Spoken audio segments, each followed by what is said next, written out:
What is up, everybody, and welcome back to another episode of They Die at the End. It seems like there might be nobody here tonight, which is cool. They might also be running late, which is cool because we go let's pick up a game of They Die at the End at any time. So I thought we might do something different. This is just a background idea, but it's something that I've been wanting to try for a while to kind of to show off some ideas. Um, One of the things you may not know about me, Skip Marazzi. Sorry, this is Skip Marazzi, your host for They Die at the End. But I've developed a system, an algorithm for story writing, which I call a story calculator. I have mentioned it in some of the podcasts. We covered it on an anniversary show with Aaron Cosbill and myself, the Perspectives anniversary show, or whatever. I'll try to leave an image for you guys to see if you're interested in checking that out. But what it does is it makes things so that you always have a story that's well structured. If you just put in a very simple idea into it. And one of the simple ideas that I've had recently, because I've been performing it live too, is a one-man show. I believe personally that it can be done improvised and with the larger team as well. But at this moment in time, it's just me working it, as a single person doing it. And it works. We use it actually to write the Cox of Space show too, so I know it works in that context. We've written a Christmas show. I've written a novel based on this. I've written a series of shows previous to this too, which maybe at one point I'll put up on Wigwags, so you can see all the different works and how they've been shaped by this. But the idea is, yeah. So simply tonight we'll probably do that if no one else is here. The Let's get into it, okay? Maybe this just make it simpler. I'm going to shoot over to a spreadsheet, which might seem a little bit baffling given that it's a story. I have written a book on this topic, so I'm not going to jump too much into all the specifics. But and you can check out that book if you want to at wigwags.us. You can also set up a game if you want to play They Die at the End and do a podcast of something or that, or off the record too. We can play. But yeah, so I'm going to have you focus right here, just for the sake of this story. And this story is an idea that's been kicking around for a little while. It's about a grumbler who is scowling on a surveillance photo. And the opposition to him is that there's a quokka who is smiling on a selfie. And we want this to have a positive ending, so we make sure that we start at negative. Now, there's a couple other things I want to check out to make sure that we start at where we want it to be starting, because I want this to start with who the grumbler is. And I want it to be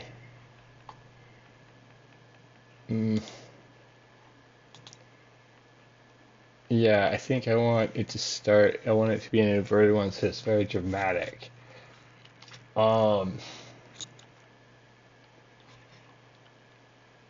I think it's that because I wanted this grumbler to be like a social like guy, like he's like like a social activist, like an anarchist or something like that, who's like trying to like free the quokka. Is kind of the idea. Um, and let's start with. I kind of want this to be it, but it's about the surveillance photo.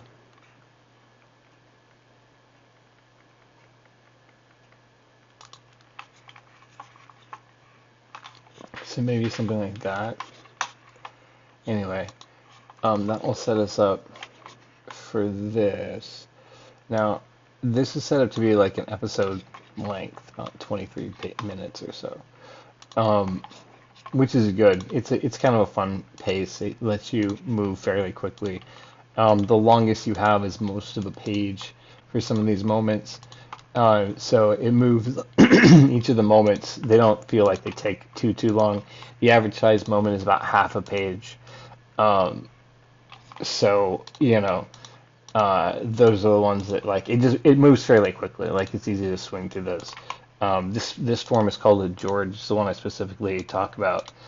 in the book Making the Moment, again, which you can find on wigwags.us. Um, and it's fun for very short, like TV like episodes, like that 23-minute half hour slot, or the 40, I think is it like 46 or something like that, um, or 44. I think it's somewhere in that range for the hour long slots, with commercials. Um, and so it's comfortable for that. I have another one. It's a Brent, if anyone's interested in writing novels, which is for larger sizes. Um, I discovered that you can turn a novel into a series of novels using an extrapolation, basically, of 13 Brents running back to back, or one after the other. So when Cox in Space is running as our day job, I will have time to finally put back into my passion project of finishing the novel series that is Null Sub One. So there are some things out. You can find them. You can find the novel on our Patreon, and you can find recordings on YouTube as well. So if you're interested in finding those, you can. And I believe that on the Patreon, I think we started a project of releasing the new novel, of how it has been rewritten and the direction that that's going. So thoughts are fun for anyone who's doing it. You want to get into how we write this thing? One of the things I haven't done so far, sorry guys, let me flip over here. So here's some tropes. This affects like the style of the moment to make sure that you have a consistent kind of style. And what I was thinking was kind of like a Lady and the Tramp style. So I went to tvtropes.com, which is one of my favorite websites because it's super useful, and the nerds over there should get paid for their work because diagnosing movies is super helpful for things like this. Um, and so specifically, I'm going to try to pull some tropes from. Let me pull it up for you guys too, so we can both look at it together. Um, Lady and the Tramp, and then specifically, I was thinking Lady herself, and then from the Tramp, and then maybe something in the middle there. But that lets us look at. See this right here. That would be really, really fun because that lets us do that fun thing that I do like about ladies. So we're gonna put that here as in. Uh, but that's probably not. Let's see, where do we meet the Quokka? Yep. Nope. That's not the right place for it. Um, it's right there. This is the second one. It belongs here. You see where it's hitting? You guys might not be able to see what I'm saying because I've done this a bunch, and this might be your first time. But you see how the badass adorable is hitting here on this selfie of the Quokka, so that we can tie those two together instead of tying in where it's in this first moment here, which is definitely about the surveillance photo. And our quote unquote villain, he thinks he's a good guy. Let me switch over real quick to this. We'll pick a tramp quality that we like, and then we can put those two together and then pick one. Maybe dark and troubled past, maybe boisterous bruiser, maybe the drifter.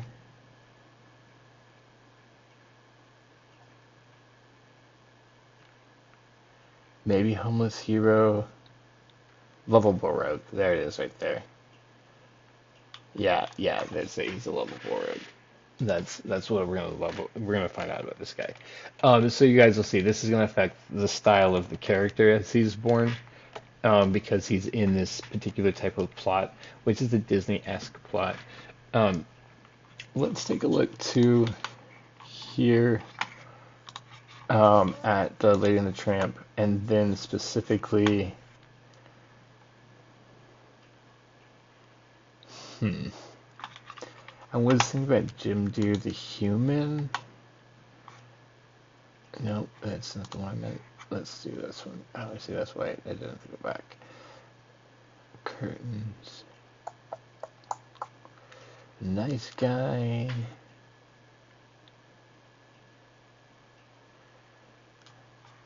Tough love and vote. This one I like to use just because that's me, but the deadpan snarker.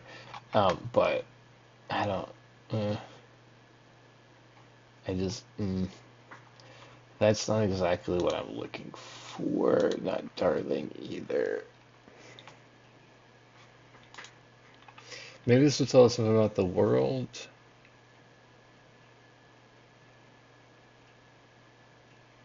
Hmm. Yeah, I saw this in the other one too for Tramp, so that we can have like, yeah, we'll make like their audience go, hmm. Yeah, that's fun. We'll go for some hidden depths. Um, Now, if we did this as a series, we would cycle through them. Like everything would move up. Like the badass adorable would become the first trait. The hidden depths would become the second one, and then you'd introduce a new trait, a new style choice, and that's sort of so that you can keep the same style but keep evolving for your audience, so it doesn't remain the same. A lot of what these machines are designed to do is keep something consistent and then also constantly be generating new information. So, and I think that's really helpful because, there's two problems that happen when you're trying to create something is either it's all samey, and there's no surprises, and so it doesn't seem like the person should have to read it, or it's all over the place and constantly new, so that the audience can't seem to get their footing. And so I began to speculate about 15 years ago about how to create a balance between those two of those while still consistently telling the same story and then respecting kind of like what is considered a perfect pacing. It's implausible in most like natural writing, but it's kind of theoretical that you should be giving information in a way that's like average, short, long, short, average. So it has like this like flow to it. Um, and so you just respect like that you have an amount of time to get through this information, that you're not going to waste your audience's time, and that you're not going to be monotonous in doing it. So that was kind of the theory. There's more variation, in my opinion, in a Brent because there's 13 scenes and 13 beats and all those sorts of things inside of that. Whereas the George is only 5 scenes and it only has a five beat structure, or five beat structure. So anyway, if you guys get more into it, comment below. There are so few people who are into it. It's me. I'm the one who's into it because as far as I know, it doesn't exist elsewhere. Although when I tell people about it, they'll say, "Oh yeah, this piece that you're talking about is also found in this location." I'm like, "That's awesome. I got something correct." And then I have examined, say, like Tarantino's films, and and I don't know if it's one of those things that like my brain sees this pattern and so I see it in other people's pattern, but the way that he's written his movies also has something similar to this. So I'm interested in talking to Tarantino at some point about what he's doing and how he achieved specifically what he achieved. Anyway, we're gonna start this. I've jokingly called it Quokka Quokka because of I want it to kind of have like the feeling of like a Sesame Street or like the Muppet Show. I don't know if you guys know this, but the Muppets and Sesame Street are like a huge influence in my life. My mom wanted to make sure that we had like healthy, I don't know, healthy influences in our life. So we definitely watched a lot of those, and so like that innocent, sweet fun that Jim Henson brought. And I think that the whole franchise continues to bring is what I aspire to in a lot of ways. Quokka Quokka, of course, is a reference to Waka Waka, which is Fozzie Bear's catchphrase. So I kind of wanted to have that spirit. We'll see how much it plays out in these traits. It is an inverted one, so it's going to start like pretty dark, which I'm hoping will lead to this very light and happy ending. Now, you see up at the prompt here, the thing I haven't done is the thing I need to do next, which is put out the distance that we have to fill that in. You see over here it says 30 seconds. So, bam, I'm gonna go like that there. Now 30 seconds, so we're going for an average page per minute, which is a rough average, for sure. I noticed when I film some of these, it comes out to like a page and a half, but sometimes the pacing is more like 75. What's up, buddy? How are you? Hey, hey, Skip. What's up, man? What time do you need me on here again? Well, so we were planning to meet at 8. However, we're right in the Hey, middle of another show right now, and as you see, no one is on it. Do you want to hang out right now? I was kind of nerding out about the things that I nerd out um, about. yeah, sure. Okay, you wanted to like I hang can out? start now as long as nobody interrupts us. I don't think they're Yeah, going to. 'cause I think with everybody called out for one reason or another. Um, So, yeah, welcome, welcome Dylan Farr to They Die at the End, to Secret Sundays that was even so secretive to me. So I'm so glad you're early, man. I was sharing about a story calculator, which is the nerdiest thing that I can talk about that nobody else even knows or cares about. So bring the fire, buddy. You can't talk about anything that was more nerdy than I was talking about. First of all, how are you? I've been going through it lately. That's what you said. Um, And I know your I, mom isn't I, well, probably. well, today it's been 30 years since my dad died. Ooh, wow. I am so sorry to hear that. How are you guys Now, taking mind that? you, my dad died when he was 31. My dad was not an old man when he passed. No, no, yeah, I know you're He not an died old when he man. was 31 years old. Holy shit, how did he go? No, my dad died when he was 30. When he died from complications of multiple sclerosis. Um, Mom, I'm Wow. on the podcast right now. uh, but yeah, complications of multiple sclerosis. He ended up developing MRSA, which is a blood infection. Uh-huh. Because with the MS, his immune system was already compromised. He could not fight it off. Jeez. Sorry, I'm eating a piece of General Tso's chicken. We got Chinese food today in his memory. Was Hey, that get on my chicken cat. was that his dish? It was his favorite. It was his Yeah, favorite food. I like your dad. General Tso's is also my favorite. I excuse me. I Chinese food in general was his favorite food. It was his complete favorite food. He would go. My dad was the kind of guy that would go to a Chinese restaurant and be like, "Look, when you make my food, do not make it for me like I am some tourist that you have to appease. Make it as spicy as you would for your family at home." My man was a man. My dad was a man of spice. That that I'm glad to hear. So he was getting General Tso was like spicy as hell. General Tso's, just anything he wanted, it had to be spicy for him. Did he like Thai food? Um, Chinese food. Okay, so I don't know if he ate Thai food, but Chinese food he had to have it's really spicy. spicy, Anything he like cooked curry was spicy. spicy. I gotcha. That's awesome. So how spicy did you get your General Tso's in his memory?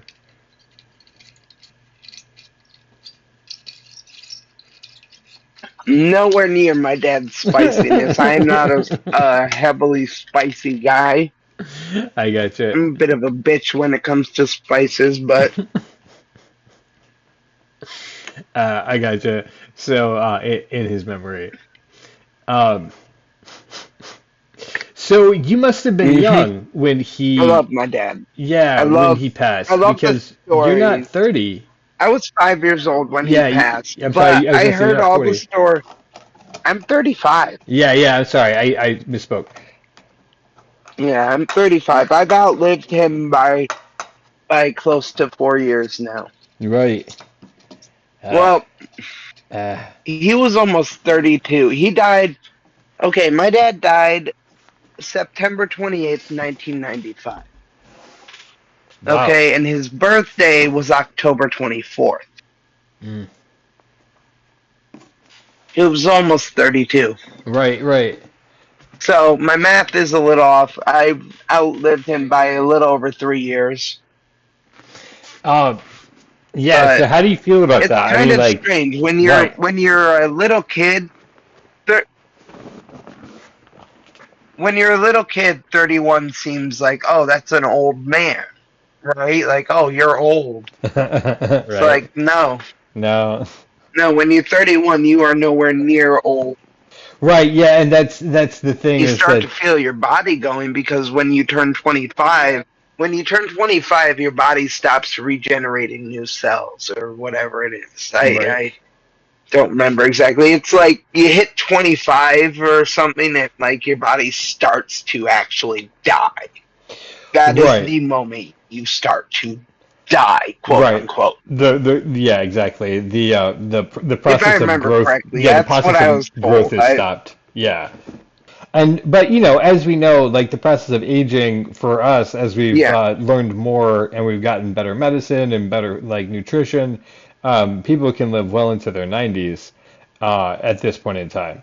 Um, so yeah, even though the process oh of yeah, aging has begun, there's still like 60 years plus in some cases. So how do you feel that you've outlived your dad? yeah. It's really interesting. I feel honestly, I feel like I've let him down in some way because I'm not anywhere near where he was when he was alive. My What do dad you? was really good with computers. I suck with computers. I My gotcha. dad was going to be a history teacher. I, I'm just fully useless information, and I make people laugh for a living. A You different know, kind of success, yeah. so it's but comparison is the enemy Yeah, it's a thief of of joy. progression or Yeah, whatever. yeah, I don't know, some mystical bullshit like that. yeah. Comparison is the thief of joy. Yeah, and it is You true. I know, mean, it because doesn't different, allow you to progress at all because you're constantly comparing yourself. well, you're different than your dad. You're different people born at different times in a different culture. So it's not possible for you to do the same things. Right. You know, But I can understand that feeling. it's kind of like nowadays, you know how all the kids like have like the therapy for different like types of they have different types of therapy for autistic kids now. Oh, In right? my day, we didn't have that. No, It same. was, oh, he's having a meltdown. Build a padded room in the school so he can run around against the walls. That's what they did. They built padded rooms in two different schools because of me. For you? Oh, wow. They're like, Like I was like, so where's the plaque like that honors the fact that this was made because of me? oh my God. Dedicated to Dylan Farr. He ran They out they his never zoomies. expected that I would love to run around in that room. I'm curious how what ages was that they like get Dylan the room.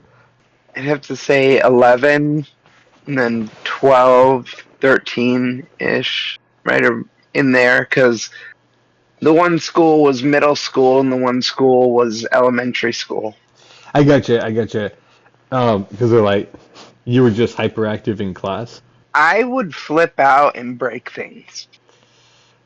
In Fair? high school, I was well known for breaking the tin trash cans. Hmm. Yeah, trash cans. I was well known for breaking apart. Any reason particular trash cans? I'm gonna go see if I can get the metal ones, the metal trash cans, any metal trash cans. If I saw a metal trash can when I was having a meltdown, it could consider itself crushed. I gotcha. Yeah, Yeah. I'm That's surprised I didn't break any toes at that point. right. There's a lot of stimulus at schools. The lights, the sounds, the kids. Um, Yeah, so it is really overwhelming. I went to smaller schools. Fortunately, my mom made sure that that happened. But like, yeah, just there's still a lot of noise in all those places and everything going on. What were triggers for you? Oh, give me a second. I am walking around outside. I'm gonna go get a snack.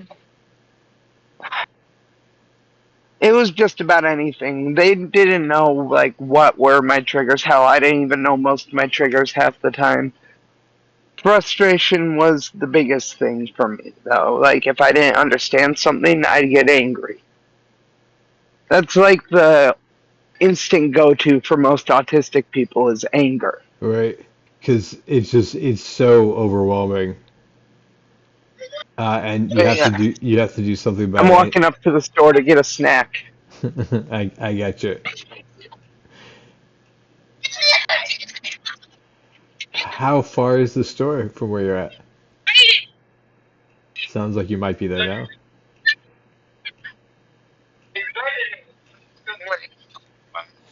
Not very far.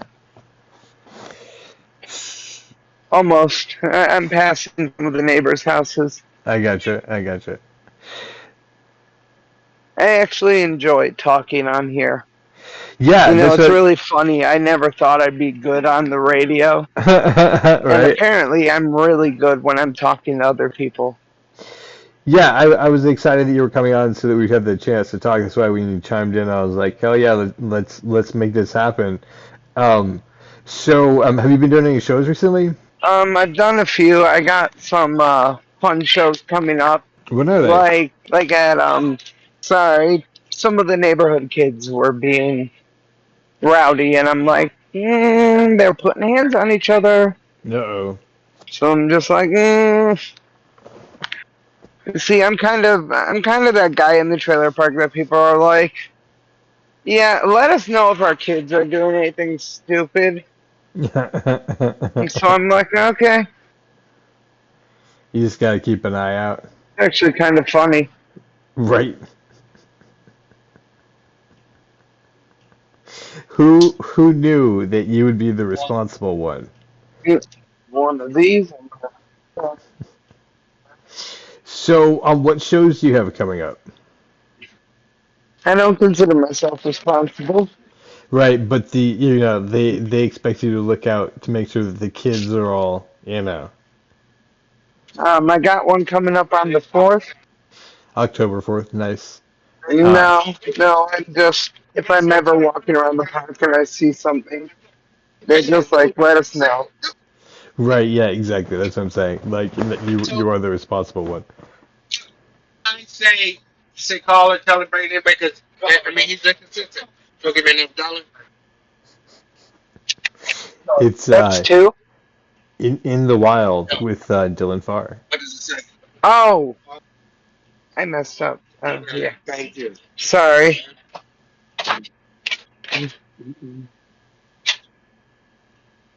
Yes, in the wild with Dylan Farr. Now it's I think that growing I'm up. currently in the middle of a podcast.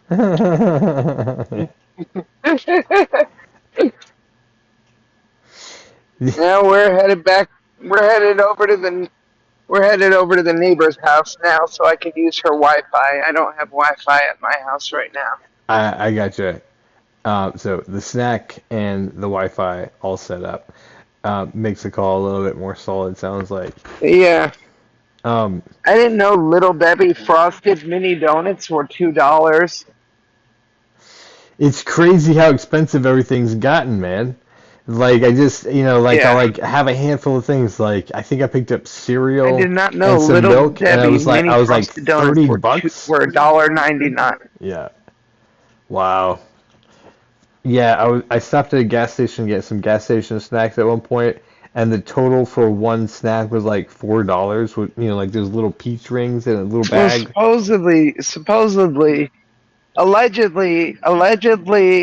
allegedly, this guy that owns the store likes to hike up the prices. So, Okay, I gotcha. allegedly. Allegedly. Well, Do That's I kind know this for sure? Maybe, maybe not. Maybe sometimes I've seen milk for $5, which is kind of weird. right. But The grift in American capitalism right now is real, and but everybody who can exploit it that's is neither here trying nor to. there. Yeah. So here we are, all of us together. So you have a show coming up that you're doing stand up on the 4th of October? Oh yeah. Nice. And where's that going to be at? Yes, I will be at a place called Jamaican Spice. It's a place called Jamaican Spice. And do you have any other shows after that, Can or you are you? connect me to your internet, Carrie? That's awesome. Thank you, Carrie, for being a sponsor of the show by providing her Wi-Fi. Sorry, I'm at the neighbor's house trying to connect to their Wi-Fi. You're all good. Hold on. Say it in my ear. Were you able to get it? Oh, gotcha. I'm on the podcast right now, so I don't want you telling me your password. It's okay. Even Jesse's like, yeah, don't tell the password. Uh, maybe that. This this is the most amusing podcast I think we've done so far. I love this. So This password is perfect. All so right, how's my connection now? Am I a little better? you sound like you're connecting fairly well. So What, just random autistic guy going from place to place? that is the podcast. So you said you're gonna be taking a break from stand up to do a How's it horror. coming through? Am I coming through okay? Like, is there still a delay or haunted house? Yes. If anyone is interested, it is called Hush Haunted Attractions in Westland, Michigan. It is on Cherry Hill Road, and if you come, you will not be disappointed. In my opinion, I think it's a great haunt. What kind of things do you have going on there? I'm actually excited for this. I did my first day of work yesterday, and it was one of the best times I've had in a long time. We have like zombies and all sorts of stuff. And what do you It's play? like multiple levels of horror, and I love it. And they know how to get a scare. They know how to get a scare going. I play What a type of dead scares? maintenance guy named Josh who got electrocuted doing maintenance to a washing machine. Of course, Josh would die doing maintenance to a washing machine. That just sounds like a Josh thing to do. Yeah. What kind of scares are I'm you actually playing? excited to do this job. It is one of the things I am seriously excited for. All types of scares. All types of scares. We have some of the best makeup I've seen in a long time. So if if you bring your family, you What's the won't be setup? disappointed. That is the honest to God truth. That is the honest to God truth. If you bring your family, you will not be disappointed. It's like multiple different types of horror, like multiple different haunts in one building. Like Oh, this building, you can tell used to be for like something big because they have the big ass fans on the ceiling. So this place on the inside is really big. So it's worth how it's many worth different rooms are checking out. there? Can you hear me still? Yeah, there's about a 10 Mhm. second delay. Are you? Am I still coming through okay? Or my data on the Um, Wi-Fi? All right, I'm gonna disconnect from the Wi-Fi. All right, what about now? Better? so how many rooms are in the haunted house? Is that better? Is that a better one, or am I still on a big delay? How many rooms?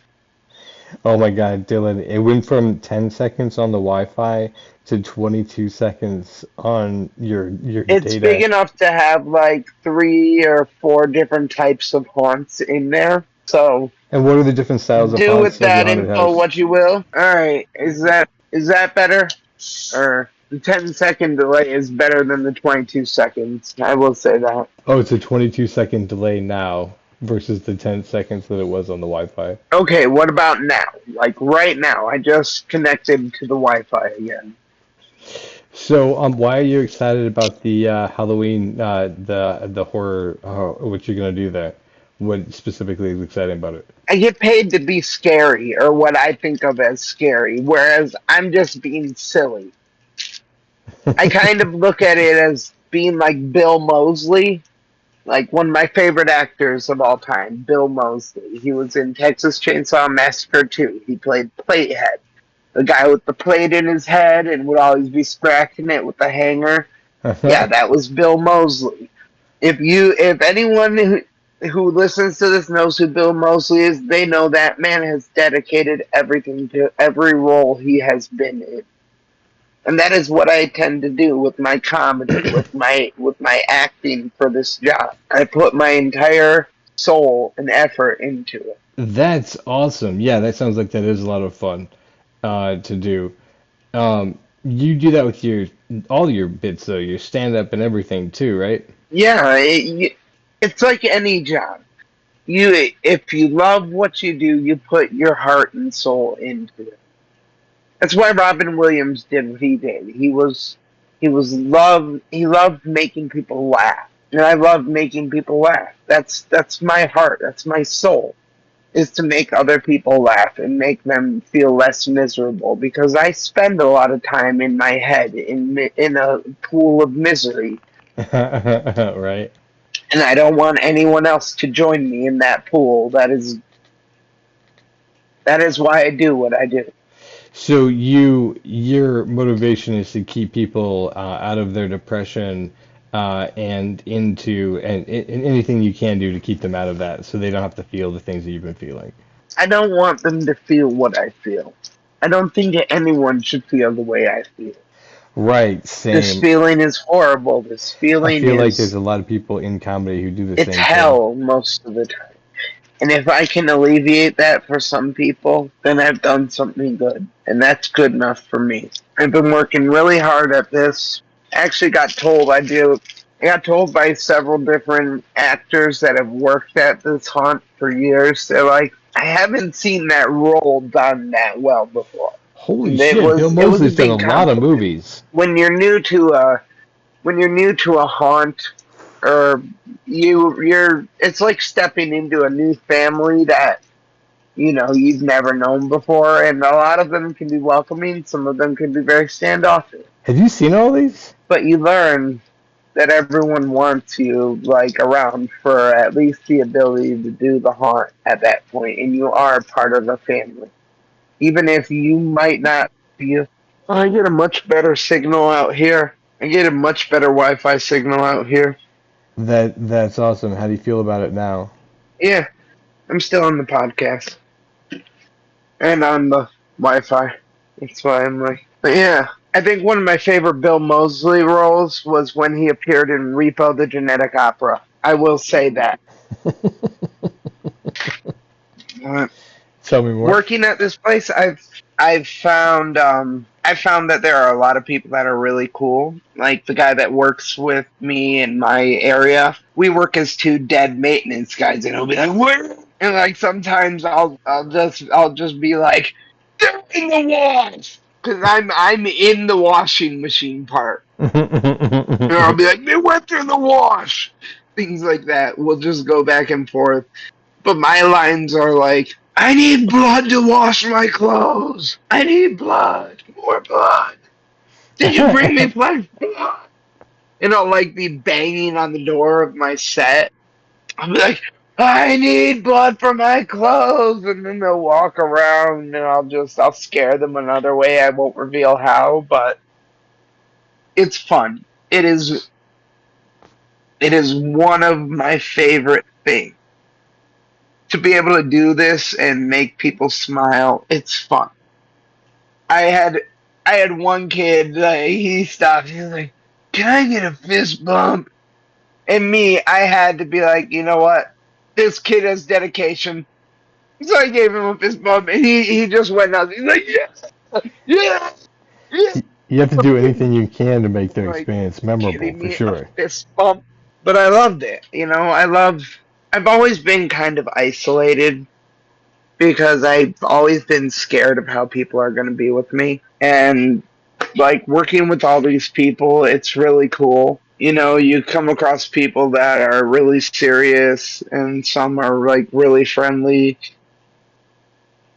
And like the guy that works with me, yet again, really cool guy. He will literally climb the walls of our set area and like chase them by climbing the walls like a spider. It's That's awesome. hilarious. I'll watch him through part of my set and I'm like, this is hilarious. Because people are like, oh my god, he's climbing the walls. And it's hilarious. They're just like, they don't know what to expect. How long does that show run for? Did you hear that they were looking for the shark from that movie from back in the early 2000s? The Discovery Channel documentary? No, which one? They were looking for this shark and they couldn't find him. His name was Colossus. He was like one of the biggest males they'd ever come across. How big was he?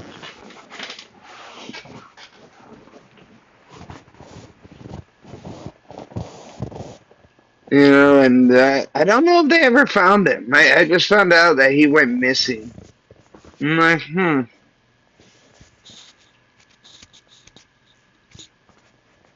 It's actually kind of funny. I think he was like 15 to 18 feet. Like he was a big male. He was big. For a male, he was big. Usually the females are the big one.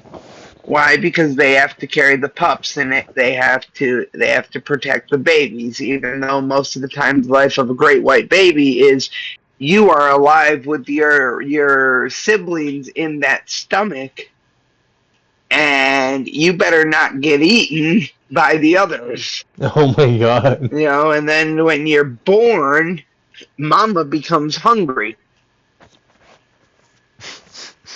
Yeah. It's instantly a fight for living as soon as you're born as a great white shark. Wow. Because your mom's going to eat you, your siblings already tried to eat you. It's kind of like growing up in a 12-person household. Is that how many people? You have 12 people in your household? I don't know what analogy I have for that, but I just assume it's kind of like that. I guess you're just fighting for survival at that point. Heck, we don't even know. No, I would never have 12 people in my household. Cats? Yes. People? No. I can barely stand 2 people, let alone 12. Tell me some more about the sharks. So actually, yeah, I've been doing this comedy thing, which is fun. I've been doing the haunt. Oh, the sharks, yeah. Well, we don't know where great white sharks actually breed at. We've never found a breeding ground for that. Heck, we've only recently spotted what is believed to be a newborn great white pup. So, and that was, I think, using a drone or something, if I remember correctly. They're really strange animals. I like sharks, though. Sharks are my favorite animal of all time. Mainly because it's eat or be eaten. I'm going on my Facebook, and I keep seeing all the promotions for my job now, and I'm like, nice. That means we are going to be extremely busy this year. That is awesome to know. Now, you said you're a fan of Final Destination, and that there was some commentary in Final Destination you wanted to talk about? Come to realize that a lot of people value me, too, more than I value myself a lot of the time. But I look at my imperfections most of the time, so I have a lot of friends that... Yes! So... Yeah, tell me as much as you can any about Final Destination fans know that Tony Todd, the original Candyman, like a classically trained actor, like one of the most amazing actors of his time. I'm sorry, when they redid Night of the Living Dead, they cast him as Ben, and that was some of the best casting I've seen.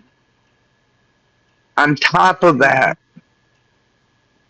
On top of that, about just the casting on Night of the Living Dead, that was just great. I mean, if you just look at the original Night of the Living Dead, um, the original Night of the Living Dead, the actor that played Ben, the main character, You think was that's a why black Tony man Todd showed named up Dwayne throughout the whole Jones. franchise? Okay, and he actually ended up dying in, I think it was '89, the year before they redid Night of the Living Dead. Now, Dwayne Jones was actually very scared of doing the role back in the '60s because in the original Night of the Living Dead, it involved him being a black man punching punching a white man and slapping a white woman, and he was scared of the backlash of that. All right, so this is a very historic. Like, I'm going deep into history on this just to bring this all back around to Tony Todd. Right? Basically, he was scared that people were going to come hunt him down back in the '60s because being in the '60s, being a black man punching a white man on film, that wasn't the best viewed by certain groups of people. Now, the kicker is at the end of the film, our hero, played by Dwayne Jones at that point, gets killed by a group of zombie hunting rednecks. That's what they were, zombie hunting rednecks. Basically, basically, it was reminiscent of what was going on back in the '60s at the time. It was very prevalent to the racial tensions at the time.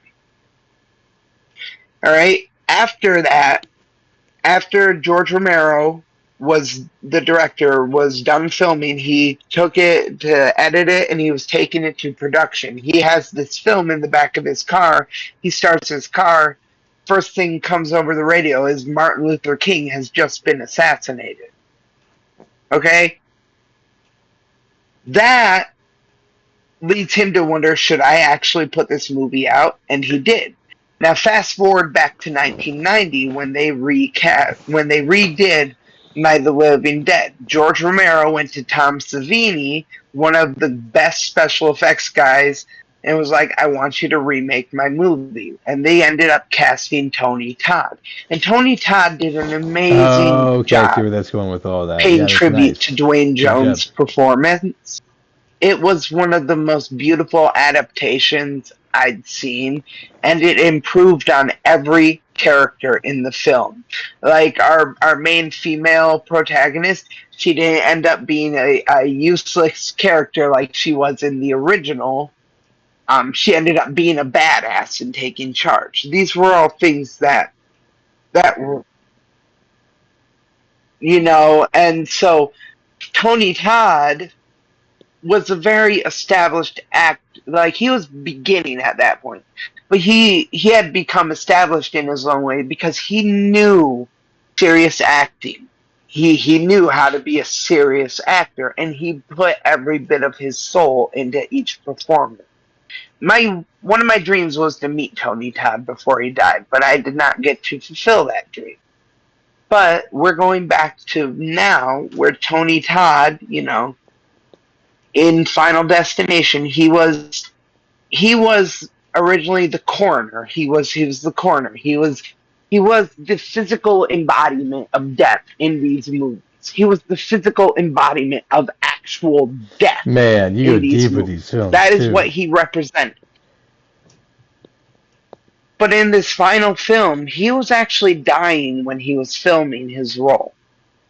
And the director proceeded to tell him, I have no dialogue for you to read. He's like, I don't feel I can put any words in your mouth. I want you to speak to your fans. Tell them what you want them to take with them. Yeah, he was in every single film in one way or another. Even though he wasn't physically in the third film, he was still the voice of the roller coaster. Like, Yeah. So Tony Todd, he had this iconic voice. He had this iconic visage that you couldn't mimic. You couldn't mimic Tony Todd. Tony Todd was one of a kind. You have people that can look like him, but they can't be Tony Todd. It's something that's not doable. Tony Todd was very much one of a kind, and he proceeded to tell everyone as he was dying on film, he proceeded to tell them, life is short and very precious. Cherish every moment you can, basically, is what he told people. And it was, I watched this scene and it was beautiful. It was one of the most beautiful things I'd seen. To see a man who was literally battling with the character he was portraying. Tony Todd's death. It was one of the most powerful things I've come across in a long time. There's a bit of a delay on here, so he's hearing everything I'm saying afterwards. Yeah, it's taking about 22 seconds still. Tell me what your thoughts are about the new Mortal Kombat trailer, if you could.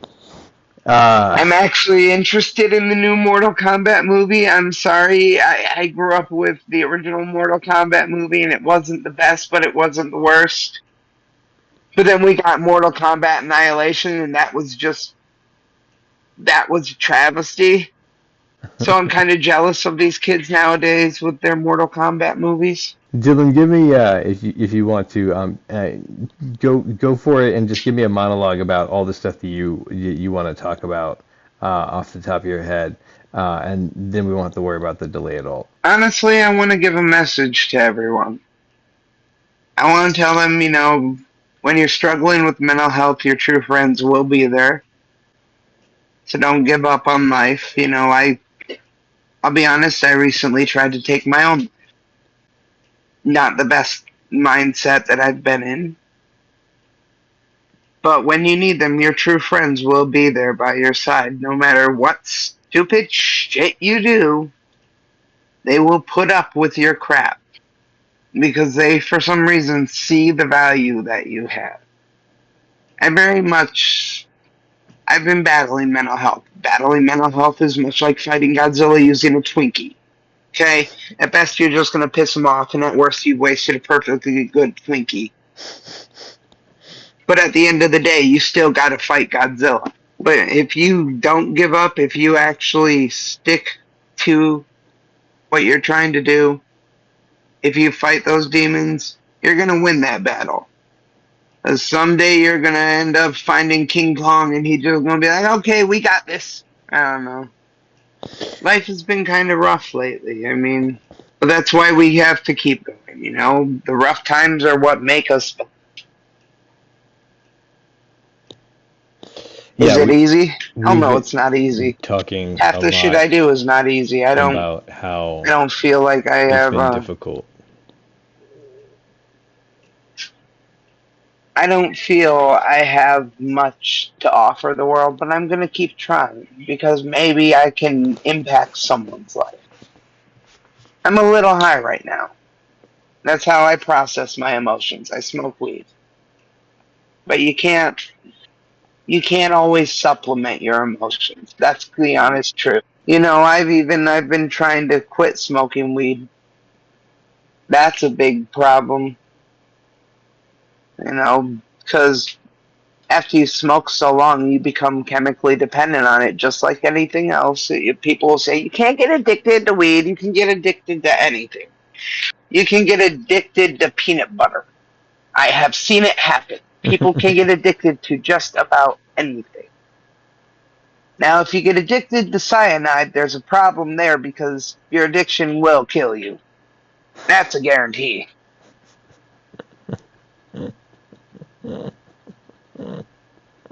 It's the sad truth. You become chemically dependent on this stuff sometimes.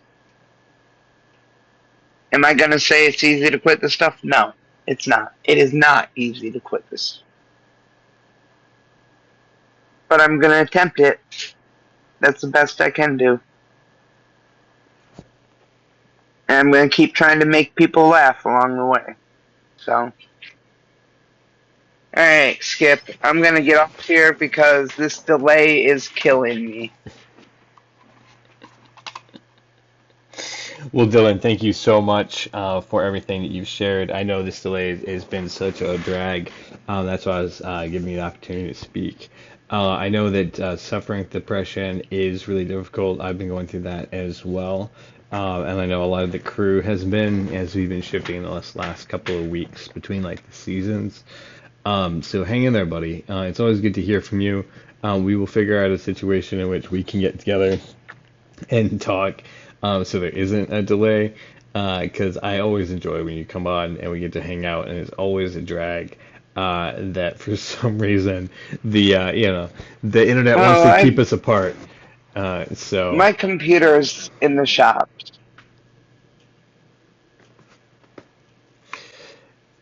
there's gonna seem to be that there is a break right there because that's why I got to hear you. I am gonna close out this episode just by saying thank you so much for coming on and for putting up with the delay. And please share any final thoughts that you would like to share with us. I do everything on my phone. Well, thank you guys for everything, and you guys.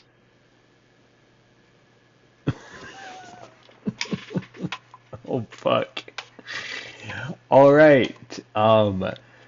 So that's the end of the broadcast with Dylan Farr. Possibly he will be coming back. That is such a wild ride, is what that has been. Thank you for being here. Let me just close out real quick with this, just to show you what we'd be looking at, just so you don't be like, oh, you know that you introduced that thing in that episode, you never close it out. What I'm just going to do is set up this first moment. Maybe we'll come back to it, but I'll show you how this works a little bit. So the thing about this guy is we're looking at about 30 seconds is what we're expected to write here. 30 seconds is about half a page. Half a page is about 40. Ugh, excuse me. Late nights, early mornings, it'll catch up to you. But about 4.5 inches is what we're looking at here. It's sort of the half-inch mark. So 1, 2, 3, 4.5, and then put this right about 5 inches right there. Put that as like a little denotation so I know kind of about how much space we have. I've been writing a lot of script formats, so well,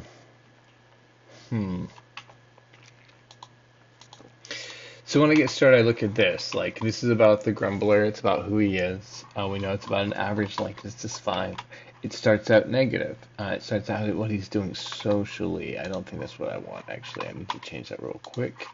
Let's change that to the sphere of influence being physical. We'll take this new input right here. Because I think I want him, like, breaking into the place in this first scene.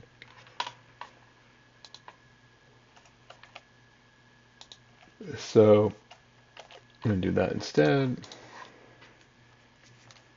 So we're going to see this. This grumbler who is physically working with frenzy and facing the judgment of others. I was just thinking, I've been writing a lot of screenplay formats. So just as a fun exercise in short story, do you want to write a short story instead? The spacing is going to be a little bit different, but I think it'll express the idea. Short stories are kind of my favorite because a good one will get a lot done in a little bit of time. And there's little things that happen inside short stories that in longer fiction, longer fiction in essence should be a series of short stories all put together, in my opinion. But short stories just let you, live richly in a world for that moment, and just like bite-sized little things. Anyway, so let's start there. Let's do it that way. So I'll call him Tony. Tony Stanza. It's about who he is, right? Immediate. A young man of medium build paces outside uh, the fence of the. There's this I wrote a little joke like story. It's called Cat Girl in the Derp, and it's about this cat who believes that she's a woman who's living in the Philadelphia Zoo, and she has a best friend who's a dog. And they're like kind of like these spoiled pets of the zoo who like hang out with all these wild animals. Anyway, you can check it out on our story calculators. I think that's where I posted it at.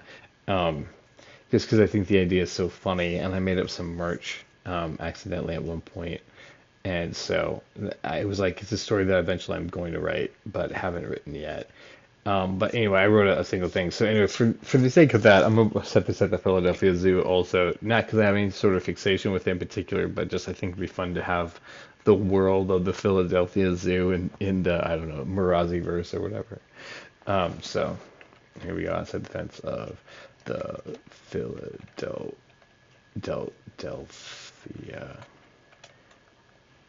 Zoo. That's obviously misspelled, and you guys at home probably knew that. Delphia. Okay.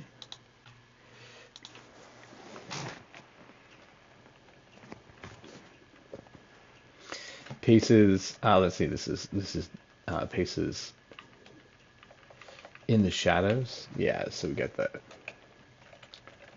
Then it's nighttime.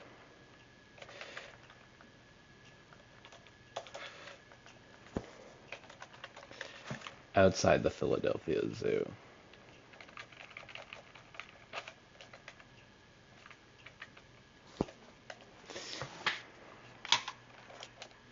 Tony Stanza. Yep. All right. Cool. So what we try to do with this is try to, as completely as possible, um, explore how he's a grumbler, who he is, how this is negative, what he's physically doing, how he's working himself into a frenzy, and how he's facing the judgment of others. Um, like paces in the shadows outside the Philadelphia Zoo, muttering to himself, like it's not right that they keep them in there.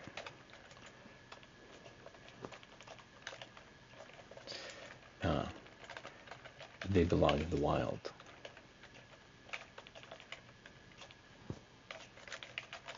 Damn it.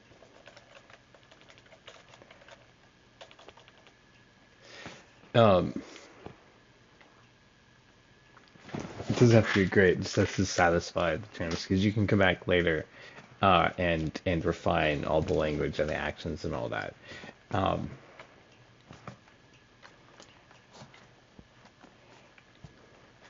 so it's like the still night air. This is really I'm actually cheating because you're not supposed to use this for this format. So I'm giving myself a lot of space, which I feel like is probably eventually gonna hang myself.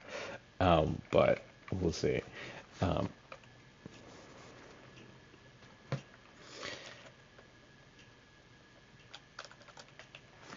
there's it's like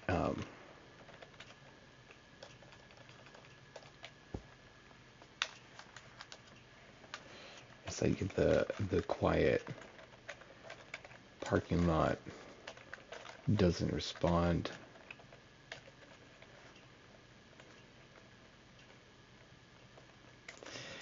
It's Tony.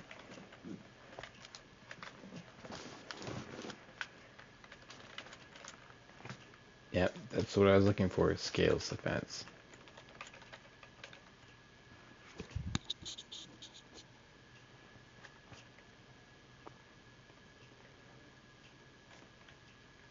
The quiet parking lot doesn't respond as Tony scales the fence. Um,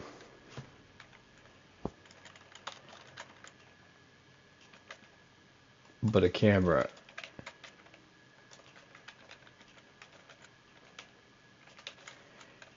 hidden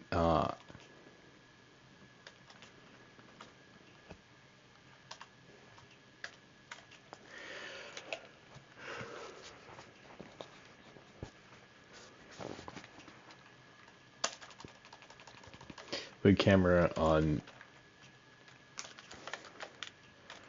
uh, high in the air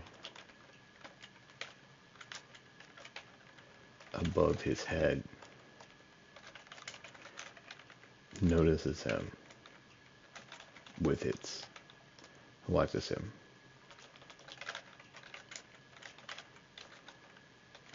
with its unblinking eye. All right. Um,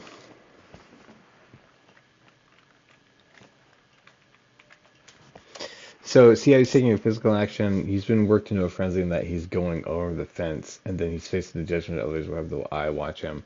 I think the one thing we need to know more about is who the grumbler is. Um,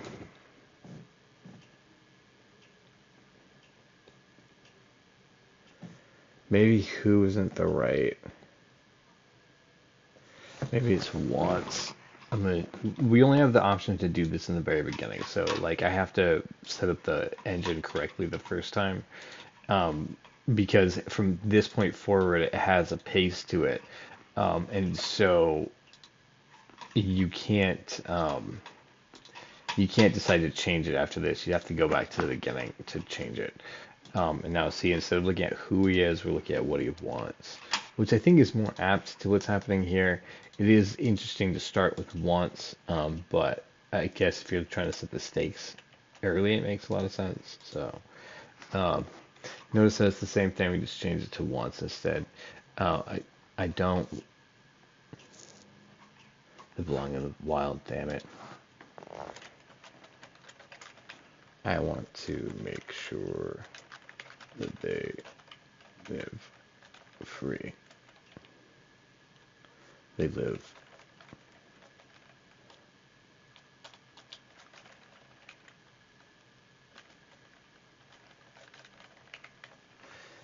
The quiet parking lot doesn't respond as Tony scales the fence.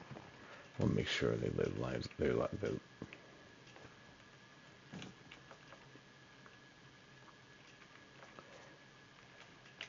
They live their lives of freedom. Their lives in freedom. Quiet parking lot doesn't respond as Tony scales the fence, but a camera high in the air over his head watches him with its unblinking eye. Cool. I think that's a nice, like, good paragraph, right, to like set up the action.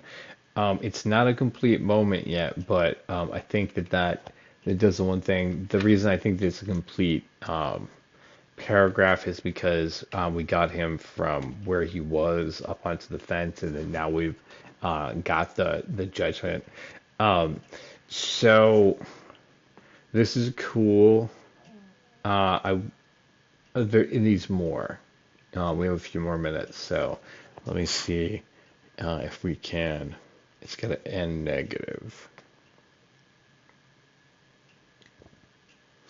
So he seems like a good guy, but let's make him kind of like a criminal or like devious. Um, so the young man crawls through the. Sorry, no, he needs to drop to the other side. Yeah, the young man drops into the undergrowth.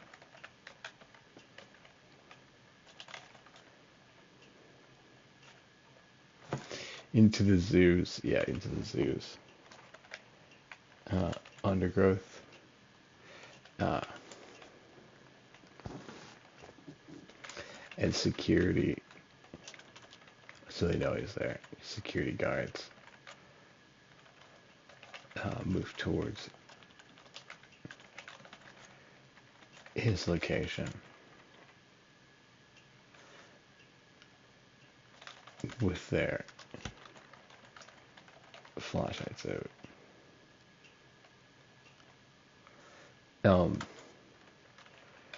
Tony belly crawls across the through the dirt as silently as he can towards the. I think they're marsupials, right? Um,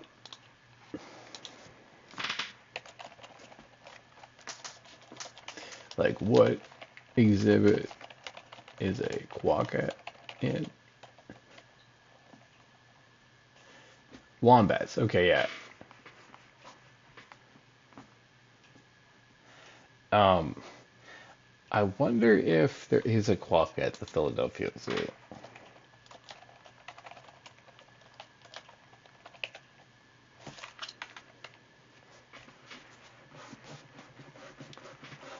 Um, maybe, maybe not. Yeah, they're marsupials. They're like, they got Joey's. Um, looks like maybe they're not there, but we could dream. Um, Marsupial exhibit. Um,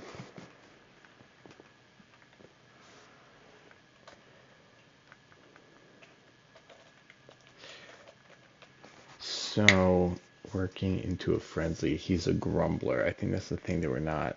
Find out what the grumbler wants, but he's the grumbler, so he needs to grumble more, right? The idea is that he's supposed to be set up the opposite as the quokka, because the quokka is like a smiling little creature, and who's adorable in all the ways. I'm sure we're gonna find out in some way soon. Someone in the comments will be like, "Oh yeah, they're problematic because," but yeah, it is what it is. Um, Actually, we might be able to end it there. So see how we have these five plus the half line here, and then we have this three here. What we'd be looking at to do in this final space is something like similar. Um, Actually, we should be doing like another three and another five or something like that. Or if you're gonna do these as paired sets, you should have this is half of an eight, and then this is the other half of an eight. So you'd want to have something like, what is this all together? 1, 2, 3, 4, 5. 1, 2, 3, 8, obviously. And then these little half lines, so like 8 and some change. It could almost do it. So we'll want to have a paragraph that's like most of that space. And then, so really needs to drive home the grumbling, the wants. Um, He's like, if they didn't want to get broken into, they shouldn't have kidnapped, captured, no, I think kidnapped's the right word, kidnapped, helpless animals and made them slaves of entertainment.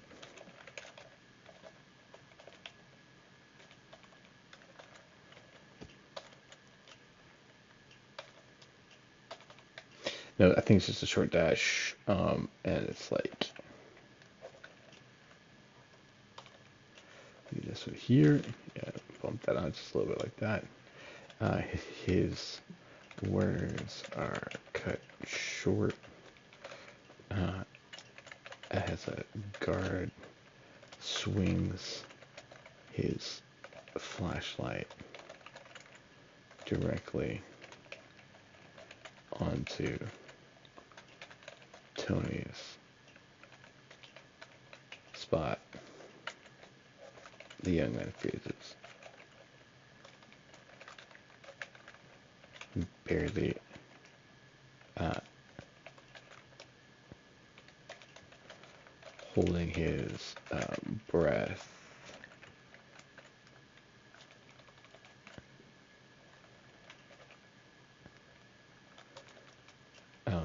No, freezes, uh, unable to breathe as the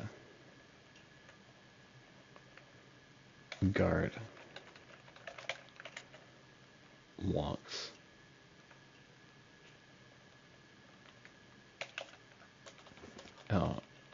pushes through the brush to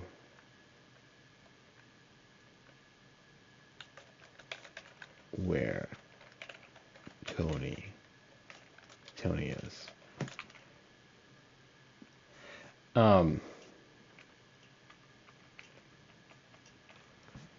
As the guard pushes, the young man freezes. Right, yeah, that's what I thought too. Kind of unable to breathe. As the guard pushes to the brush to where Tony is.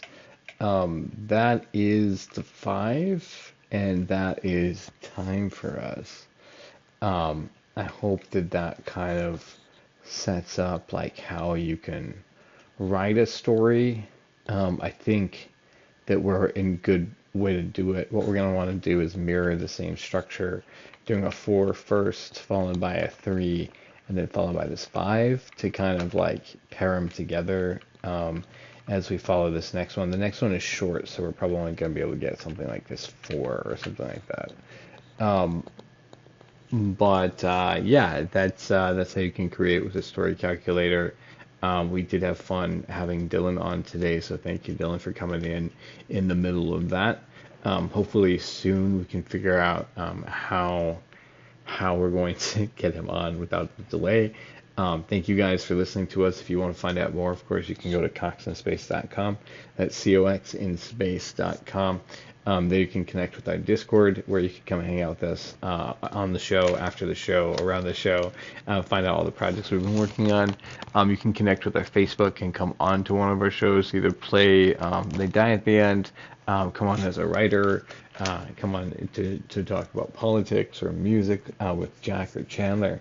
You can just come talk to us. You can also, at coxinspace.com, see the shows that are coming up to see who's going to be there, so you can check those out. And then on there, you can go connect with our Patreon. One of the big pushes we're doing right now, as I've mentioned before, is that we are getting the project together so we can turn it over to some animators, and that's going to take some money, probably about 10 to 20 grand. So we would love to do that. We would love your help in doing that. If you Cox in Space is something that you're seeing, we are people that you believe in, please consider donating $5 a month or more to our Patreon, and that will make that happen. We believe in this show, you believe in this show, and so we can do it together.